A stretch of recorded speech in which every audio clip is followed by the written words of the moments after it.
আবার আমাকে মারি অন্যান্য ছাত্রদেরকে জিম্মি করে রাখার মতো হয়েছে, শুধু জিম্মি। আমাকে মারলে মনে করছে যে আমি ছোট, আমি জুনিয়র, আমি কিছু বলতে পারবো না, বাকিটা সবাই ইয়াতে থাকবে। প্রধান শিক্ষক তার এক সহকর্মী শিক্ষকের গায়ে ব্যাট দিয়ে আঘাত করে। মানে ক্ষমতার দাপট এত বেশি ছিল যে তার মুখে থাপ্পড় মারে এবং শেষে ব্যাট দিয়ে পিটায় তার সহকর্মীকে, অথচ ব্যাট দিয়ে ছাত্রকে পিটানো পর্যন্ত নিষেধ এখন।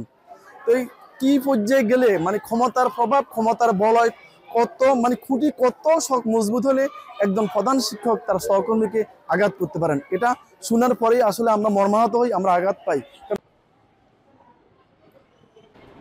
স্যার আপনি বলেন তো, আমার বিরুদ্ধে যেসব অভিযোগ আসছে, ছাত্রছাত্রীরা আমার বিরুদ্ধে আন্দোলন করছে, এখন আজকের কোমলমতি ছাত্রছাত্রীরা যেহেতু আমার বিরুদ্ধে আন্দোলন করছে, এখানে আর আমার পক্ষে চাকরি করা সম্ভব নয়, এই জন্য আমি স্বেচ্ছায় পদত্যাগ দিয়ে দিলাম। শিক্ষকদের যে অভিযোগ আছে সেটা তো তদন্ত ছিল, আমি মনে করছি তদন্ত বেশ করে আমি দোষী সাব্যস্ত হই, তাহলে আমি যেটা আমার বিরুদ্ধে ব্যবস্থা নেওয়া হয় সেটা মেনে নিই। কিন্তু আজকে যখন আন্দোলন হইল আমি স্বেচ্ছায় পদত্যাগ করলাম, আর এই ব্যাপারে আর কোনো কথা আমি বলতে চাচ্ছি না। আমাদের কাছে খারাপ লাগছে, কিন্তু তারপরে ওনার স্বেচ্ছাচারিতা বেশি ছিল, স্বেচ্ছাচারিতা থাকার কারণেই আজকে ওনার এই পদত্যাগটা হয়েছে। আমাকে বেশি হেনস্থা করছে। আওয়ামী লীগের লোকেরা যদি বাইরে থেকে কেউ কিছু বলছে যে স্যার এটা বলছে, কোনো ছেলে যা বলছে, উনি এটাই প্রমাণ, কিন্তু উনি প্রমাণ করতো না। উনি জামাত করি, আমি মাদ্রাসা পড়ালেখা করছি, এখানে উনি আমাকে জামাতের তকমা দিয়ে শুধু আমাকে, উনি না, উনার থেকে বেশি করছে ওনার কমিটির লোকেরা, ওনার সদস্য যারা ছিল তারা। এবং আমি বিং এ স্ট্যান্ড মাস্টার হিসাবে উনি আমাকে ততটা মূল্যায়নও করেন না, এটা সত্য।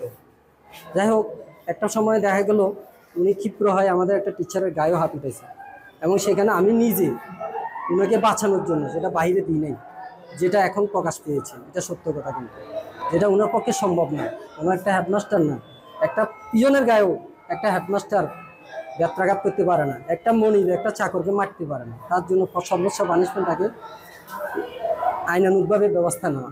যাই হোক, উনি ওনার অপকর্ম যতটুকু করছে, আমি যতটুকু আমার সাথে ব্যক্তিগতভাবে কথা বলছেন যে বাবু কি করা যায়, আমি বলছি যে আপনার বিরুদ্ধে তো নিয়োগ সংক্রান্ত যে এটা আসছে, ওটা যদি আপনি অ্যাভয়েড করতে পারেন, আইনানুগভাবে যদি কাটাই উঠতে পারেন, তাহলে আপনি পদত্যাগ দিবেন না, আমরা আইনানুগভাবে চেষ্টা করি। উনি বললো যে না বাবু, আমি আর অপমান হতে চাই না, আমি স্বেচ্ছায় পদত্যাগ করতে চাই। কর্মচারীকে নিয়োগ দিতে যাইয়া এখানে যেখানে যে একটা তালিকা আসছিল, তালিকার ভিতরে দেখা গেছে যে নিয়োগ দিতে যাইয়া উনি টাকা গ্রহণ করছে, এবং যার হাতে টাকা দিছে, যে টাকা বাসা যে দিয়ে আসছে, উনি এখানে উপস্থিত হইয়া সে তার বিবৃতি প্রদান করছে, এবং সে হলো বেগম শামসুন্নাহার হাই স্কুলের টিচার হাসান স্যার।